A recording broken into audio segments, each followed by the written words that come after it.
خواتین و حضرات، میرے ہاری، میری بہنیں، میرے مزدور بھائی، آپ سب لوگوں کو السلام علیکم۔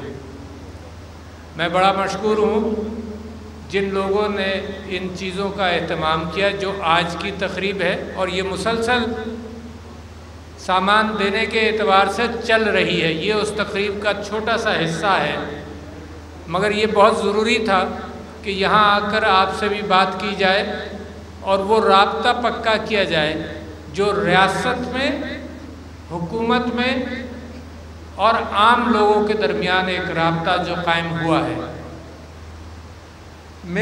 میں شیخ خلیفہ بن زید فاؤنڈیشن کا بھی مشکور ہوں کہ انہوں نے اس مشکل وقت کے اندر کچھ عطیات دیے جو یہاں پر ان سب کو ملا کر بدین میں، سانگڑ میں، میرپور خاص ضلع کے میرپور خاص میں، سکھر میں، ہر جگہ بانٹا جا رہا ہے۔ مگر بہنوں اور بھائیوں، اس چیز کی اہمیت آج کل کی حکومت میں ہے کہ جب کوئی مشکل میں آئے تو اس کی مدد کی جائے۔ حکومتیں محلوں کے اندر نہیں ہوتی، حکومتیں وہ ہوتی ہیں جو عوام کے ساتھ بات کرتی ہیں اور عوام کی مشکلات کا حل نکالتی ہیں۔ کورونا وائرس والا معاملہ، اس کے اندر تو دنیا میں پاکستان نے مثال قائم کی کہ 1,69,00,000 خاندانوں تک 12,000 روپے منتقل ہوئے۔ کیوں؟ کیونکہ عوام مشکل میں تھے۔ کیوں؟ کیونکہ ہمارے لوگ جو تھے وہ بے روزگار ہوئے تھے۔ کیوں؟ اس وجہ سے کہ غلہ اور کھانے کی چیزیں اگر نہ پہنچے تو بھوک ہوتی، اور اسی لیے ایک مکمل لاک ڈاؤن نہیں کیا گیا جس طرح سے ہندوستان میں ہوا اور دوسرے ممالک میں ہوا۔ اور آپ نے دیکھا کہ وہاں پر حکومت کا اور عوام کے ساتھ جو رابطہ تھا وہ ایسا تھا کہ انہوں نے کہا کہ آج ہم نے فیکٹریاں بند کر دیں، اگر تم 1500 میل دور بھی رہتے ہو تو پیدل جاؤ، ہمیں کوئی فکر نہیں۔ مگر پاکستان وہ ملک ہے جہاں پر پرائم منسٹر عمران خان صاحب نے یہ بندوبست کیا کہ نہ فیکٹریاں بند ہوں گی، اور یہ کہ ہر گھر کے اندر، اور آپ کو معلوم ہے کتنے گھر ہوئے، 1,69,00,000 گھروں تک پہنچا۔ اس کا مطلب ہر گھر میں اگر 6 افراد ہیں، میاں بیوی 4 بچے، تو یہ تقریباً 9 کروڑ، پاکستان کی آدھی آبادی تک یہ رقومات پہنچی۔ دنیا میں کبھی نہیں ہوا، یہ پاکستان میں ہوا۔ دنیا میں کورونا وائرس کے اعتبار سے وبا پھیلتی ہے، پھیل رہی ہے، اور آج ہندوستان میں روزانہ لاکھوں نئے مریض ہیں، اور پاکستان کے اندر 200-300 سے زیادہ نئے مریض نہیں ہیں۔ قابو کیسے کیا؟ حکومت کی پالیسیوں کی وجہ سے۔ اور قابو کیسے ہوا؟ ہم نے مساجد کھلی رکھی، لوگوں کا رابطہ اپنے رب کے ساتھ رہا۔ دنیا میں لوگ یہ کہتے ہیں، قومیں یہ کہتی ہیں کہ پاکستان سے سیکھو، کتنی بڑی بات ہے۔ لوگ کہتے ہیں کہ پاکستان کا حال خراب ہے، یہ ہوا وہ ہوا۔ میں کہتا ہوں یہ پاکستان کے اندر یہ خوش نصیبی ہے کہ آپ نے ہمت کی، ہم نے اپنی نمازیں اور کام جاری رکھا، اور اللہ نے مدد کی کہ بیماری جو ہے وہ پاکستان کے اندر تقریباً ختم ہو گئی ہے، مگر احتیاط جاری رکھنی ہے۔ ماسک پہننا ہے، جو احتیاط حکومت جب آپ کو بتائے وہ آپ جاری رکھنا، کیونکہ یہ وبا واپس آ کر نقصان بھی پہنچا سکتی ہے، مگر کم سے کم ابھی ٹھیک ہے۔ تو اللہ نے کیوں مدد کی؟ اللہ نے اس لیے مدد کی کہ حکومت، سرکار، حکمران نے عوام کا خیال کیا۔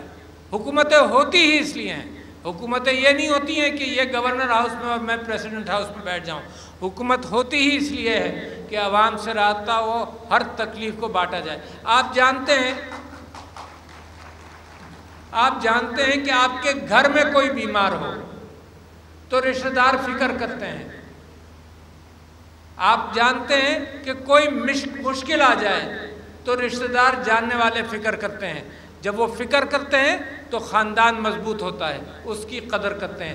پاکستان اگر ترقی کرے گا تو اسی طرح سے کرے گا جب ریاست کا اور عام آدمی کا، عام عورت کا، میری بہن، میری ماں، میرے بھائی، اس کے ساتھ ریاست کا ایک تعلق ہو کہ ان کو خیال ہو کہ ہمیں کوئی بھوکا مرنے نہیں دے گا۔ تو پاکستان میں ایک بہترین کام آپ لوگوں نے مل کر کیا، خود احتیاط کی، حکومت کی کہنے پر عمل کیا، اپنی نمازیں اپنی مسجدیں جاری رکھیں، اور پاکستان ایک ایسی وبا سے نکلا ہے کہ دنیا کہتا ہے کہ ان سے جا کر سیکھو۔ میں مشکور ہوں گورنر صاحب کا، یو اے ای کی حکومت کا، کہ انہوں نے بھی اس میں مدد کی۔ میں جانتا ہوں اس بات کو کہ گورنر پنجاب نے بھی اس سلسلے میں مدد کی، اور میں آپ کو یقین دلاتا ہوں کہ پاکستان کے اندر اب معاملہ بہتر سے بہتر ہو جاتا ہے۔ دنیا کے سارے ممالک کی معیشتوں کو بہت بڑا نقصان ہوا، پاکستان میں نقصان ہوا ضرور مگر اتنا نہیں ہوا۔ پاکستان ریکور کر گیا، پاکستان بہتر ہو گیا، صرف اس وجہ سے کہ جو پاکستان کو تعمیر کرتے ہیں اور بناتے ہیں وہ یہ ہاتھ ہے مزدور کا اور کسان کا۔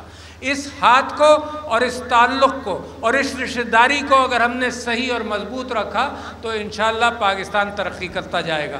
میں سمجھتا یہ ہوں کہ یہ دلجوئی کے اعتبار سے چرچا شاید کراچی کے اندر پانی کا اور سیلاب کا رہا، اور باقی سندھ کے اندر اس کا چرچا کم رہا، مگر میں پچھلے کئی سالوں سے پورے سندھ کا اور اندرون سندھ کا دورہ کرتا رہا ہوں، مختلف وجوہات سے، پارٹی کے اعتبار سے اور ویسے، تو میں واقف ہوں کہ سیلاب کے حوالے سے، ان بارشوں کے حوالے سے جو سندھ کا حال خراب ہوا ہوگا، اندرون سندھ کا بھی، اس کی ہمیں فکر کرنی پڑے گی، اور بہت سارے پروگرام پرائم منسٹر صاحب سے اور چیف منسٹر صاحب سے دونوں سے میں گزارش ہے، گورنر صاحب سے بھی ہے، اور کل سندھ کے ایک بہت بڑے لیڈر کی یوم وفات کے اندر میں وہاں پھول چڑھانے بھی گیا تھا۔ قائد اعظم محمد علی جیلانی جو سندھ کا بندہ تھا، سندھ مدرسے میں پڑھا تھا، تو اس کے احکامات کے حوالے سے، اس کی محنت کے حوالے سے کہ اس نے اس خطے میں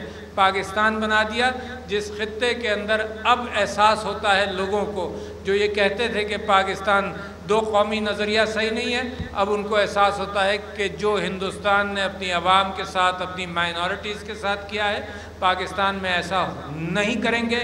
عمران خان نے کہا ہے ہم دنیا کو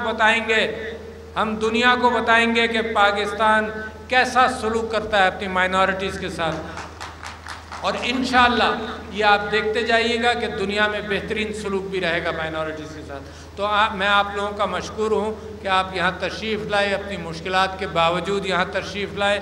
ان اداروں کا مشکور ہوں جنہوں نے یہ کام کیا، اور یہ کام چل بھی رہا ہے۔ یہ ایک تقریب ہے چھوٹی سی، اس سے کہیں زیادہ ڈسٹریبیوشن ہو بھی رہا ہے، لاکھوں بیگز ڈسٹریبیوٹ ہو رہے ہیں، اور انشاءاللہ ہوتے رہیں گے۔ یہ حکومت، اس دور کی حکومت، عمران خان صاحب کی حکومت، یہ سندھ کی حکومت، یہ بھی سب لوگ مل کر آپ کو اکیلا نہیں چھوڑیں گے۔ شکریہ، السلام علیکم۔